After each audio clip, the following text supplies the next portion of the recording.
Boa tarde, pessoal. Vamos aqui, como o professor Adriano aí falou, tratar sobre esse assunto aí, o SHA-1, que apesar de ser um algoritmo antigo, ainda é usado. Eu sou Eduardo, sou analista de TI, vou mostrar aqui. A nossa agenda vai ver motivação, SHA-1, FPGA implementação, certo? E aí eu sou analista de TI, né, da EBSER, que é uma empresa criada em dezembro de 2011 para gerir os hospitais universitários federais, que era gerido pelas universidades federais. E aí eu sou tecnólogo em rede, tenho especialização em segurança e estou fazendo essa palestra de hoje. Ela faz parte de uma pesquisa do mestrado, que é a área de juntar. A intenção era juntar um pouco de segurança com a parte de hardware. E aí eu faço parte do grupo de pesquisa em sistemas embarcados e hardware reconfigurável, lá da Universidade Federal do Rio Grande do Norte, coordenado pelo professor Marcelo Fernandes. E aí o grupo vem há 5 anos fazendo isso, trazendo algoritmos de inteligência artificial, algoritmos de machine learning para dentro de hardware reconfigurável. E aí eu também sou técnico eletrônico, que ajudou a mexer um pouco nessa área de hardware. E vamos lá. Então, a motivação, né, que a gente teve no início para poder ir para essa pesquisa, né? O SHA-1, o SHA-1 já parou de ser usado, o NIST já não aconselha mais usar, né? Algumas bases já não usa, mas não é o que a gente tem visto, né? E aí a gente viu ano passado, né? Foi quando a gente começou com essas intenções teve aí o leak do Dropbox com 68 milhões de senhas e metade delas estava, vamos dizer, o banco de dados das senhas era baseado em hash SHA-1 e o outro em Bcrypt. Bcrypt tudo bem, né? É um algoritmo mais lento, e mais novo, né? O SHA-1 e ainda não utilizando o Salt. E aí, 2016 também, né? Maio de 2016, era um dump e um leak do LinkedIn, já antigo, mas que veio à tona em 2016, também trazendo toda essa parte de senhas deles, armazenada em SHA-1, como está vendo aí, e sem usar Salt. E aí, teve vários leaks dela, né? Esse aqui é o do Reddit, essa parte, o pessoal comentando, que o cara usou lá o Hashcat, com CUDA, né, GPU, e ele conseguiu lá, o SHA-1, 163 megahashes por segundo, a vazão dele. E aí também, tudo em 2016, né? Foi um ano de vários leaks, vários vazamentos de informações. Acho que talvez tenha que motivar a primeira palestra lá do Matheus, né? O MySpace também teve essa brecha. Aí, nessa página aqui, ele fala também no LinkedIn, 2012, fala do Tumblr, em 2013, e entre outros, né? Também armazenando um SHA-1. E aí, o MySpace, você armazenou sua senha lá, foi disponível isso em SHA-1. Beleza? SHA-1, password dump do MySpace. E aí outra que a gente também implementou em hardware, mas a gente não vai apresentar aqui, que foi o MD5, que o MD5 é pior ainda, né? Mais antigo que o SHA-1, já mostrado vulnerabilidade, ataques de colisão para ele, e o Yahoo ainda usava, né? Em 2013, teve aí 1 bilhão de contas roubadas e divulgadas usando o MD5, né? Tranquilo? Então, a gente vai fazer um overview sobre o que é hash, como está implementado o SHA-1, sobre o FPGA, e aí a implementação que a gente fez. Então, o hash, creio que todo mundo aqui saiba, mas é um algoritmo para verificar a integridade de sequência de dados, e a gente vai tratar o hash como uma função, certo? E aí essa função tem uma saída de comprimento fixo, que a gente vai chamar aqui de C. E aí, o que é um hash, né? A saída da função hash é o código hash, e esse hash a gente chama de fingerprint, né? A assinatura da mensagem, ou a biometria ali daquela mensagem, daquele protocolo, aquilo que a gente queria fazer, né? Uma representação dela. E o hash é aquele algoritmo de on-way, né? O único caminho, né? Você não tem como fazer a regressão do hash para obter a mensagem novamente. Então, o SHA-1 ele é uma versão revisada do SHA-0, certo? É o substituto do MD5 pelo NIST 95, é bem antigo, né? Mas, como a gente viu, ainda usado. E foi publicado pelo FIPS, pela FIPS número 180 e RFC 3174. E aí, o SHA-1, em 2013, foi selecionado como algoritmo de assinatura digital padronizado pela FIPS também, e é verificar a sequência de dados, o objetivo dela, né? Protocolo de comunicação, arquivos, armazenamento de senhas, e em 2016 foi substituído para a parte de certificado digital pelo SHA-2, né? Então, o SHA-1, o que ele faz? Ele gera um código hash, aquele que a gente comentou, C, tamanho C, de 160 bits, para qualquer tamanho de K entrada. Então, dependendo da entrada que você vai colocar, se você verificar a integridade de um CD, de uma ISO, de um sistema operacional em SHA-1, ele vai sair um código 160 bits. Se eu quero verificar a integridade de uma mensagem ABC, por exemplo, ele vai ter 160 bits. Então, a saída fixa 160 bits, ok? E aí a gente pode usar para verificar a integridade de dados como Big Data, que é outra motivação nossa. Então, se eu tenho um grande volume de dados, eu vou implementar isso em hardware com a intenção de acelerar o processo de verificação de hash. E o Internet das Coisas, quando eu tenho dispositivos pequenos ou dispositivos com pouca capacidade energética, a gente consegue implementar isso em hardware para que a gente consiga diminuir o clock de operação dele, de velocidade, o que a gente não consegue isso no processador comum, e aí a gente consegue economizar energia com isso. E aí eu consumo, como a gente falou agora, velocidade e consumo de energia. Então, o overview do hash para aplicação de senha, né? Eu tenho o usuário da senha, ele usa lá no meu site, na aplicação que for, e aí eu passo o algoritmo e tenho o valor do hash daquela senha. E aí é uma forma de não armazenar essa senha em texto claro. E aí vamos dissecar agora o algoritmo SHA-1. Vamos aprofundar um pouquinho nele, falar de bits e bytes aí, 1 e 0, 0 e 1, tranquilo? Então, se eu tenho lá uma mensagem, se eu tenho uma mensagem lá, M1, de tamanho K, beleza? E aí essa mensagem é um vetor, certo? Independente do tamanho. E aí ela vai ter, como a gente comentou novamente, para fixar uma saída C de 160 bits. E a gente chama essa saída aí de H1, HDI, que tem H0, certo? Até H4. São 5 unidades do vetor. E aí a gente fez esse pseudocódigo, que aí eu pego a mensagem M1, MI, que a gente falou dela agora, e aí eu coloco ela em ZDI. Aí depois eu passo um processo, uma função chamada geração de preenchimento, que eu pego o tamanho dela em K e armazeno, chamo de PI. E aí eu concateno as duas. E aí armazeno em ZDI. Depois eu passo para outro processo, que é a geração do comprimento, concateno tudo em ZDI. E aí eu inicializo as variáveis hash, certo? Que vão virar o hash no final. E aí, se essa mensagem inicial for muito grande, a gente vai dividir ela em pedaços de 512 bits, certo? E aí a gente tem essa divisão da mensagem, esse BDJ aí a gente pega pedaços dessa mensagem de 512 bits e divide em 32 pedaços, vamos dizer assim, 32 vetores, e aí inicializa as variáveis hash, as variáveis que a gente vai poder operar dentro do loop. Porque para gerar um hash, a gente faz 80 iterações desses valores. E aí, dentro dessas iterações, a gente faz a função W, a função F, e atualiza essas variáveis H de 0, para no final atualizar aquelas variáveis que a gente começou no início, que era do hash final, do H de I, beleza? E aí a parte da inserção do preenchimento, né? A ideia é tornar a mensagem MI divisível por 512. E aí essa parte da inserção do preenchimento é um PAD. Se eu tenho um limite aí para esse caso de 448 bits, e aí eu pego uma mensagem ABC, ABCDE, por exemplo, e aí eu tenho 40 bits, se eu não me engano. E aí a gente tem que completar para chegar a 448. O que a gente faz? Coloca o primeiro bit como 1 e o resto implementa com 0, até 448. E aí a gente vai para a inserção do comprimento, a outra linha abaixo lá, com aquela outra função, que é o quê? É pegar uma representação do tamanho, é uma palavra binária de 64 bits, do tamanho dessa mensagem. Se a mensagem tem 40 bits, por exemplo, de tamanho, eu vou pegar uma representação disso em 64 bits e vou colocar no final lá, para que no final tenha 512 bits. A gente vai fazer um exemplo que fica mais fácil entender.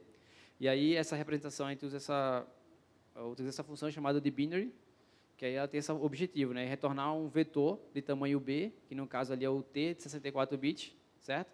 Do número decimal, que é o tamanho da mensagem inicial. Aqui fica mais claro entender, ó. Se a gente tem lá M1 ali, no caso ABCDE, eu tenho M1 e base 16, 61, 62, 63, 64, 65, certo? E aí eu coloco em base 2 bits, que é o nível que a gente está trabalhando. E a gente precisa entender como é que funciona legal o algoritmo para poder implementar ele em hardware. Porque hardware, vamos trabalhar com porta-loja, com bit e byte mesmo, baixo nível. E aí a gente pega em base 2, e no final a gente coloca, está vendo ali negrito, no pad, a gente coloca um 1, certo? E no final complementa com 0. E aí, como eu represento isso novamente em base 64 ali no final, aí o 1000 equivale a 8 em hexadecimal, certo? E aí eu coloco o 8 ali, ó, e preencho aí, tem 448, esse tamanho todinho aí, começando no 61 até o 00 lá no final. E aí, vamos para a segunda parte, né, que é colocar a inserção do comprimento. Aquela parte foi lá a inserção do preenchimento, agora a inserção do comprimento. E aí, na inserção do comprimento, a gente coloca lá, ó, qual o tamanho de MI?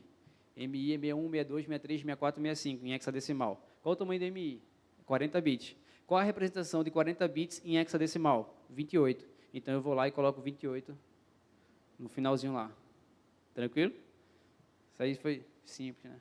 Depois do almoço, a gente vai captando aí os bits. E aí, ó, a gente consegue ver até a linha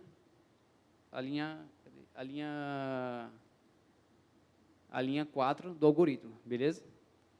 E agora a gente vai inicializar o código hash. Esses vetores aí são vetores de 32 bits, que é padronizado pelo FIPS, certo? E aí a gente vai colocar 32 bits em cada um desses vetores, que no final eles juntos, concatenados, vão ser os 160 bits do hash gerado. E aí a gente vê a linha 6 da inicialização das variáveis, e vamos agora fazer a divisão da mensagem. E aí eu tenho lá, qual é o BJ, qual é o tamanho de BJ? 512 bits, certo? E aí a concatenação de MI, PI e VDI, que é aqueles 512 bits que a gente viu agora, né? O 61, 62, 63, 64, 65, 80, 000, no final 28, para o exemplo, né? E a gente pega esse BJ e divide ele em vetores menores de 32 bits, né? Certo? Onde 32 bits e chama de UDJ cada um dele. São 16 vetores de 32 bits. E aí, ó, é um exemplo da divisão da mensagem. Qual é o primeiro? A posição 0 de UDJ, 61, 62, 63, 64, beleza? 32 bits. Posição 2, né, que é o UJ de 1. E aí, sucessivamente, até compreender lá até o 15, lá, a posição 16. E aí, a gente vai para a linha 8, linha 9, a gente viu linha 8, né? A gente inicializa N1 para ele começar de 0. Iniciar essa inicialização do hash ser a posição -1 para ele começar com 0, já inicializar e fazer o loop ali até 80. Até 79, no caso. 0 a 79, 80 iterações. E aí o algoritmo SHA-1, que a gente já comentou, né, possui 5 variáveis e 32 bits. E aí a gente chama essas variáveis que a gente vai poder operar dentro do loop de ABCDE. E ela tem o mesmo esquema lá daquela inicialização que a gente fez agora, certo?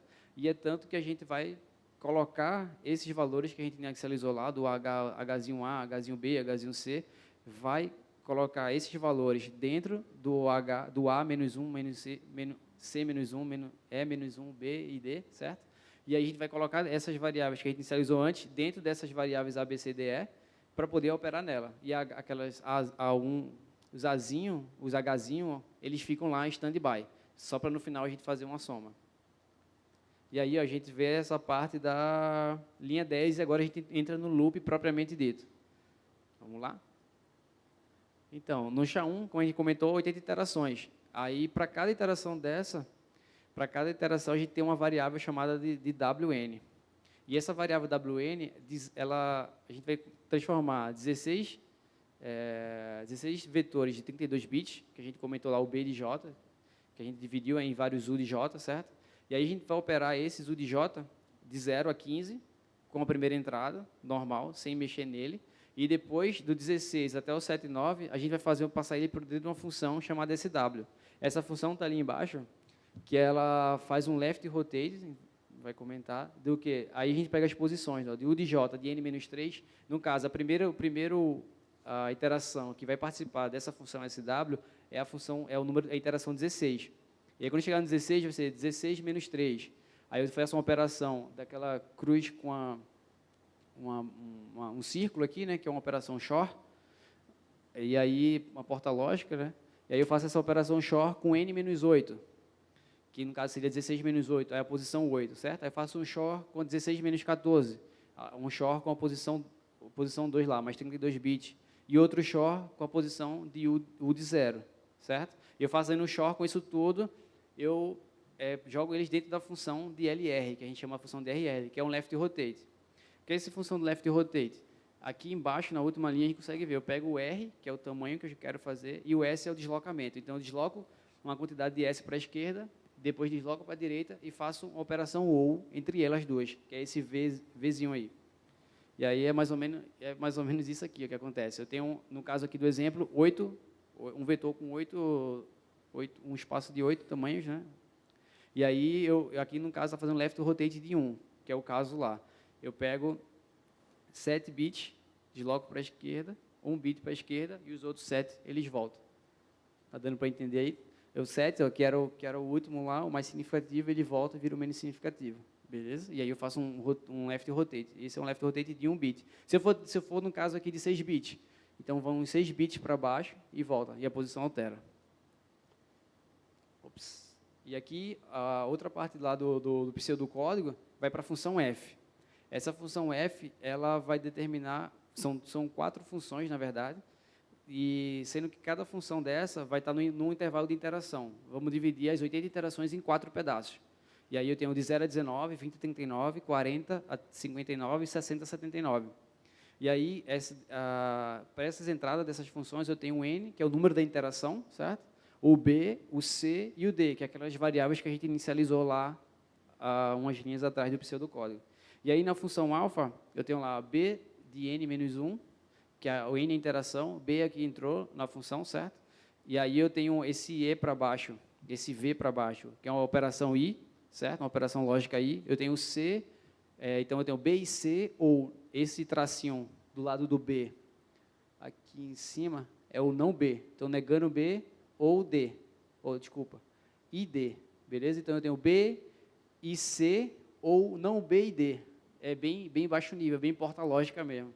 E aí, isso dá a interação de 0 a 19. Na interação de 20 a 39, eu tenho um b, XOR c, XOR d, certo? E assim sucessivamente, né? Eu tenho para cada iteração, eu tenho uma função dessa. E aí, essa função vai ter a gente vai ver na soma do algoritmo lá total, eu preciso, para fazer uma soma com essas iterações, um valor de k, uma constante k, definido pela FIPS também, na estrutura do algoritmo, que é esse k, esse valor aí em hexadecimal, desculpa, em decimal, e aí, para cada iteração de intervalo daquelas fórmulas, a gente tem um valor de k associado.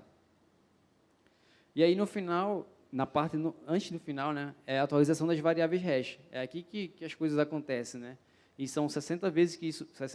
80 vezes que isso vai acontecer. Então, eu tenho lá, o D vai receber... o E vai receber o valor de D, certo?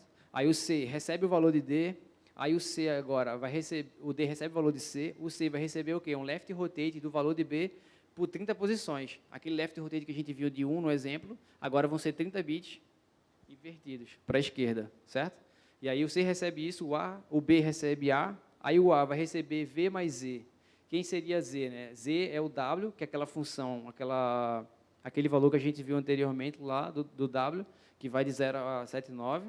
O E o V é quem? O F, que é aquela função que a gente viu que ela divide em 4 pedaços, do alfa, o beta, o ômega, beleza? E soma o K, que é aquela constante. E aí somo isso todo, mais um left rotate do próprio A anterior, em 5 posições. E aí, no final, eu pego esses valores, 80 vezes, essas 80 iterações, e somo com aqueles Hzinho que a gente tinha inicializado lá bem no começo do algoritmo, e no final tenho a minha função hash. Foi simples de entender, né? Como diz um colega meu, mamão com açúcar. E aí a gente tem no final, ó, pega essa concatenação desses valores, Hzinho A, Hzinho B, concatena tudo e tem um valor em serial aí do hash com 160 bits. Simples de entender. E aí a gente consegue fazer toda essa infraestrutura aí, ó. O cálculo da função W 80 vezes, a função f, que a gente viu, dividida em 4 pedaços, em 4 pedaços de 20 cada um, né? Atualiza a variável hash no final, atualiza o hash final e tem aquele código hash no final de 160 bits. E aí, vamos falar um pouco agora do FPGA, que é o hardware que a gente conseguiu implementar esse algoritmo. E aí, o que é o FPGA, né? todos conhecem, mas a ideia central é um hardware para fazer um hardware reconfigurável, né, composto de vários blocos lógicos, e esse bloco lógico possuem vamos dizer, matrizes interconectáveis e blocos de entrada e saída. Então, eu tenho um bloco lógico, a gente vai ver o que, é que tem dentro dele, eu tenho uma interconexão entre esses vários blocos lógicos e tenho os blocos de entrada e saída, os blocos de I/O. Então, dentro de cada bloco lógico desse, existe algo chamado como componentes de eletrônica mesmo ali, que são os flip-flops, os somadores, eu tenho multiplexadores e tenho as LUTs, né, que são as lookup tables, são tabelas que vão armazenar dados e informações. E aqui é um exemplo da empresa da Xilinx, que a Virtex 6, que foi a FPGA-alvo que a gente utilizou nesse trabalho. E aqui a gente vê uma célula lógica bem simples, né? Bem para a gente nível de aprendizado. Aqui é a célula lógica da FPGA que a gente trabalhou. Então, ela tem vários, consegue ver aqui, ó, multiplexadores, eu tenho registradores, tenho as LUTs, pode ser registrador ou LUT aqui. Eu tenho um multiplexador aqui, eu tenho algumas portas lógicas, e conforme a programação que a gente vai fazendo, né, não seria bem programação o termo, mas a lógica que a gente vai criando nesses blocos, eles vão se intercambiando, e através daquelas interconexões, daquelas matrizes, eles vão conectando várias células lógicas dessa, uma com a outra. E a gente vai dizendo, vai pensar, vou precisar de 2 portas lógicas I, e aí ele vai procurar dentro dessa célula lógica, aquelas portas I e vão fazer as ligações para a gente. E essa aqui, para quem nunca teve contato, né, nunca viu, isso aqui é um kit de desenvolvimento da Virtex 6, que foi o hardware do nosso alvo. E aqui a gente tem um kit semelhante a um kit de Arduino ou de Raspberry, né? E aqui a gente tem um display, acho que tem de 16 segmentos aqui. Aqui embaixo está o chipzinho e tem um cooler, né? Então tem uma memória, tem um bloco de entrada e saída, tenho portas Ethernet, portas HDMI, certo? Ops. Aqui é o exemplo. Só isso aqui é que é o FPGA, certo? É como se fosse um processador mesmo. E embaixo dele é como um processador. Tenho vários, vamos dizer assim, vários conectores lá semelhante ao processador, com várias interconexões lá douradas.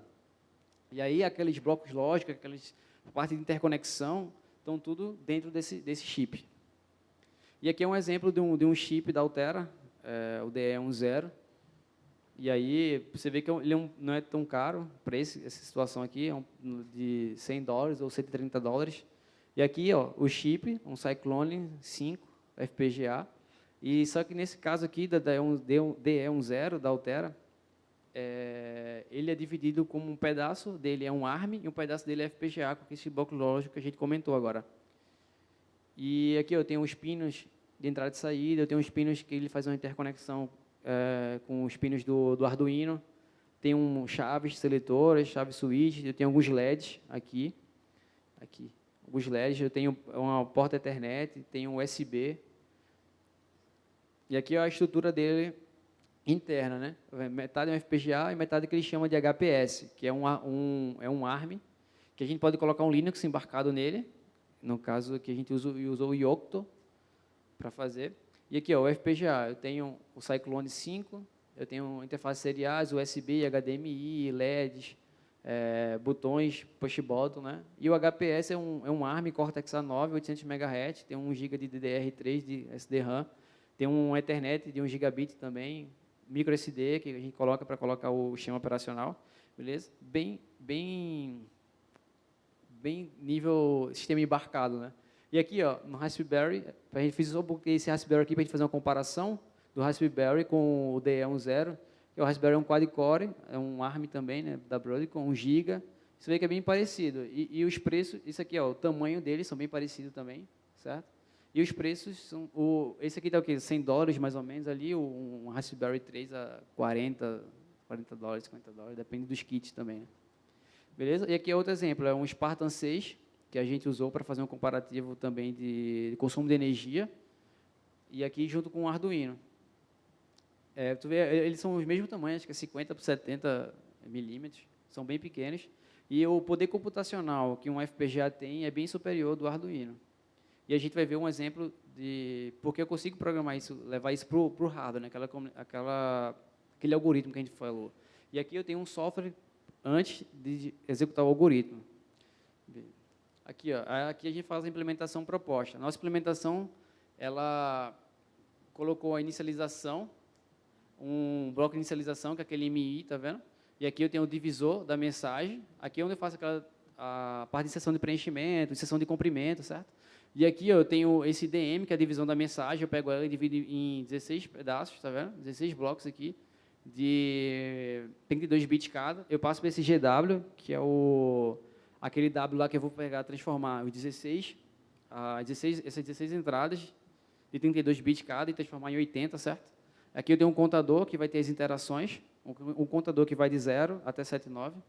E aqui eu tenho uma lógica de controle para dizer, ó, esse contador, quando ele for de 0 a 19, eu vou pegar o mesmo número K aqui, aquela constante K, e somar com o mesmo F. Lembra que o K e o F, eles têm aquela limitação, né? De 0 a 19 eu tenho uma única função, de 0 a 19 eu tenho um único valor de K, certo? E aí, sucessivamente, na próxima iteração de 20 posições, vai ter sempre o mesmo, né? Que é o beta. E aqui eu somo eles, ó, em paralelo, somo com esse W, eu tenho aqui, ó, o E, que eu pego aqui do registrador E, que esse registrador E é aquela função, aquela variável E, que a gente inicializou para fazer as 80 iterações, certo? E aqui eu somei, aí eu somo todos eles com um left rotate, aqui, ó, esse RL5 do próprio A. Faço um left rotate do A, somo aqui, ó, isso em paralelo, porque a gente já inicializa isso aqui, né, antes, certo? E aí já vai começando, ó, inicializou, aí, ó, o B recebe o valor de A aqui, aí, ó, quem vai ser o C? Vai ser o B com left rotate de 30 posições, e aí o D recebe o C e o E recebe o D. Aí então eu faço isso aqui, ó, 80 vezes, não é isso? De 0 a 79. Essa é uma implementação chamada de iterative loop pela literatura, porque eu faço essa interação de loop. Eu vou aqui 80 vezes, 80 vezes, 80 vezes, e no final das 80 vezes, é controlado pelo meu CN, das 80 iterações, eu faço esse H0, que é esse Hzão A, Hzão B, Hzão C, Hzão D, Hzão E, que aqui dentro desse bloco vai ser uma soma entre esse A79 aqui, mais aquele Hzinho que a gente viu lá. Lembra do Hzinho? E aí faz o Hzinho A, Hzinho B, Hzinho C, faz essa soma, e no final tem esse bloco que vai pegar esses valores em paralelo e vai jogar o serial dele no final, mostrando o nosso H de I ali. Tranquilo, né? E aí a gente consegue fazer esse pseudocódigo, a gente consegue implementar todo ele no hardware, utilizando blocos lógicos de soma, blocos de constantes, de registradores que armazenam as constantes, certo? De multiplexadores. E aí, esse aqui é um exemplo aprofundando o módulo GF. Esse módulo, desculpa, aqui embaixo, o GF, né, que ele recebe o B, o C e o D. E aqui, ó, o que ele faz no D, que a gente comentou lá, né, de 0 a 19, eu tenho o alfa. Aí, quem vai ser o alfa aqui? Ó? Vai ser o B e C, ou, né, a porta lógica ou, não B e D. Tranquilo? Aqui o beta, as operações XOR, aqui, mas eu tenho mais operações AND e OR, operação I, operação OR, e aqui embaixo operação XOR também. Ó. E aqui eu faço um multiplexador disso, controlado por esse bloco, que é um algoritmo que tem dentro dele uma parte de controle, que vai dizer, ó, se for 0, escolha a posição 0 do multiplexador. Se for 1, posição 0 do multiplexador. Até 19, posição 0. Aí, posição 20 e 39, eu tenho o beta, eu vou escolher 1. Então, esse bloco ele faz esse controle, certo? E aí, o módulo GW, que é aquele módulo que vai pegar as 16 palavras de 32 bits cada e vai gerar as 80 saídas lá, para cada um entrar no loop, né? E aí eu também, ó, sendo que aqui como eu trabalho com as 80 interações e cada uma dessas vai ser uma saída, então eu tenho a minha entrada de controle do multiplexador, é um N, que é o contador lá, certo? E aí, ó, eu tenho aqui, ó, o ZU lá em cima, de 0 a 15, as 16 palavras, 32 bits da mensagem inicial, certo? Que entram lá no multiplexador. E aí, ó, aquela função SW que a gente comentou, que dentro dessa função SW eu tenho 16 até 79. Essa foi a forma que a gente implementou. E dentro de cada função SW dessa, é um módulo desse que está aí. Eu tenho, que a gente comentou lá, né? O UDN-3, UDN-8, -14, -16. Todos eles dentro de uma operação XOR única, certo? Eu saio dessa operação XOR, faço um left rotate de 1 bit, então mudo isso aí, 32 bits, certo? E aí eu tenho um registrador aqui, RWK, que ele vai dizer o quê? Com enable aqui, porque ele só vai habilitar essa saída quando esse valor do contador dele chegar. No caso, por exemplo, aquela primeira operação que a gente viu, 16, não é isso? Porque lá, ó, eu tenho até o 15. Até o 15, o contador vai liberar direto. Então, eu tenho 0, libero 0, certo? Ó, na posição 1, o contador contou 1, vai liberar 1. O contador contou 2, libero 2, certo? E aí, na 16, eu tenho essa função lá, que ele só vai liberar o valor de saída aqui quando eu chegar aqui em 16. Então, 16, ele entra aqui também, o N. E aí, ó, for 16, eu tenho um comparador ali, 16, libera meu registrador para a saída. E aqui, ó, como a gente implementou o left rotate, eu tenho um bloco, um shift, de 5, no caso de S posições, que vai depender, a gente viu que tem um shift, um left rotate de 1, um left rotate de 5 e left rotate de 30, certo? E aí eu pego, no caso de 1, eu pego 32 menos 1, 32 menos 1 dá 31, e a gente faz esse shift aqui de 1, e tem uma porta O aqui, no final, saindo essa rotação que a gente tem comentado lá na frente. E quais são os resultados que a gente obteve com isso, né? A gente conseguiu, para uma única implementação, utilizar 2.154 registradores, isso no percentual da FPGA que a gente usou, que é a Virtex 6, foi 0,71%. Então, a quantidade de LUT, que a gente falou, que é aquela tabela que armazena aqueles valores, ele tem 1,72%, e com isso a gente conseguiu, para uma única interação, 9,932 nanosegundos. E no final teve um throughput de 0,644 gigabits por segundo. E aí a gente viu que a gente conseguia implementar pelo tamanho dos recursos que a gente utilizou da FPGA, certo? A gente foi muito baixo, né, 0,71% e 1,72%, a gente conseguia colocar vários outros blocos do mesmo, esse que a gente montou agora, em paralelo. Com o objetivo de quê? A gente conseguia gerar vários hashes em paralelo, utilizando o mesmo chip. E aí a gente conseguia dar uma vazão maior se fosse, por exemplo, um ataque de força bruta numa base de senha. E aí a gente geria vários hashes e fazia essa comparação depois. E aí a gente fazendo essa implementação, a gente colocou em paralelo elas, vamos dizer assim, um embaixo do outro, para gerar isso várias vezes. Abrindo um parênteses aqui, existem implementações para algoritmos de hash e para FPGA que eles utilizam pipeline, né? Que em vez de fazer aquelas 80 iterações ali, utilizando o mesmo bloco, eles utilizam blocos separados, como se eu pegasse, até que eu dando um exemplo, certo? Quando eu pegasse, em vez de fazer 80 com um único só, eu pegasse 80 pedaços daquele, certo? E fosse colocando um do lado do outro para ele executando em paralelo isso. Não é bem 80, mas só para tentar visualizar, certo? E aí eu consigo pegar vários pedaços desse e colocar ali em serial. E aí eu utilizo mais recursos, mas eu tenho um processamento, eu tenho uma velocidade de throughput um pouco maior, mas eu gasto mais recursos do meu FPGA, certo? Mais células lógicas daquela que a gente comentou. E aí a gente viu que assim seria da melhor forma esse iterative loop e conseguimos, dentro daquela Virtex 6, colocar até 48 implementações daquela, que a gente viu agora, e aí a gente usou 34% de registradores, 86% de LUT, e conseguimos aqui um throughput de 28,160 gigabits por segundo, né?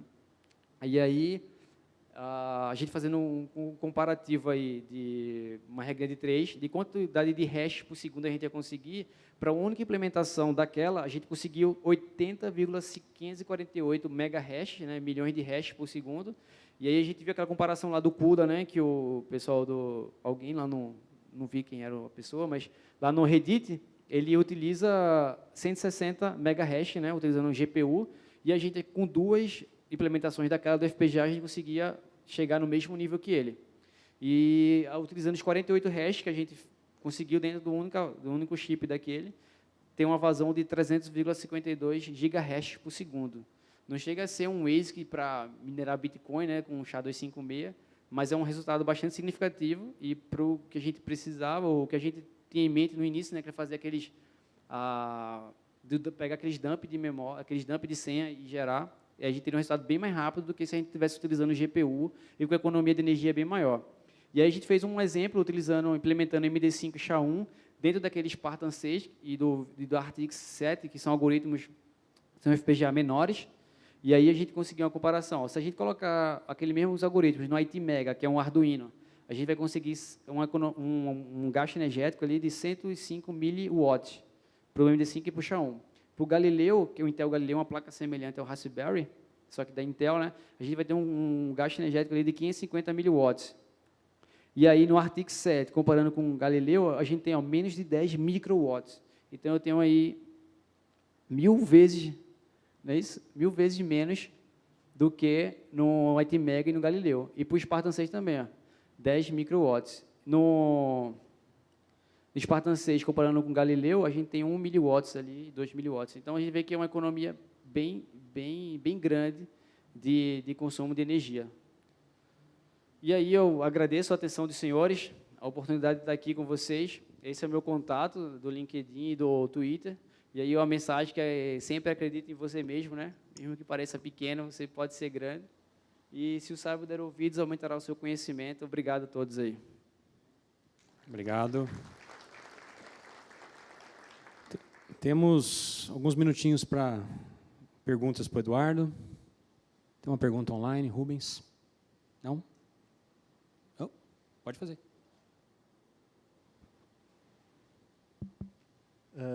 Rubens Júnior, NICBR. Eu tenho uma pergunta, enquanto o pessoal pensa aí em perguntas, sobre a possibilidade de usar hardware parcialmente reconfigurável. Você pensou fazer um hardware reconfigurável que consegue, dado uma string, sair um hash. Né? Mas, digamos que eu quisesse o contrário, tipo, eu tenho um hash e quero descobrir uma senha que dê esse hash que aí eu use para acessar um serviço. Se você acha factível colocar isso dentro de um bloco parcialmente reconfigurável, onde a parte parcial é justamente o hash que você quer dar, e aí você tem um circuito que consiga, sem nenhum programa do lado da CPU, ou seja, só no FPGA, ciclar todas as possibilidades até achar e dizer assim, ó, essa senha aí. Você acha isso factível dentro da quantidade de portas lógicas que tem aí no FPGA? Boa pergunta, né? As perguntas de prova. Mas eu acho que sim, eu creio que sim, Rubens, porque a nossa ideia não era bem isso, mas a gente vai gerar vários hashes e no final comparar, né? Como se a gente fizesse uma tabela ali de um Rainbow Tables, né? E a gente vai gerar do 0000 até o, sei lá, o ZZZZ, vamos dizer assim, né? Utilizando letras, números e letras. E aí, no final, a gente ia comparar com aquele valor daquele string que você colocou inicialmente, se gera. Essa é a sua ideia, é mais um ataque de colisão, né? É mais, né, pegar aquele valor lá do hash e gerar. A gente está estudando, mas não foi bem pensado ainda como fazer, né? O pessoal do Google, né, teve a Universidade da Holanda, que acho que fevereiro ou março desse ano, que eles conseguiram fazer isso, né?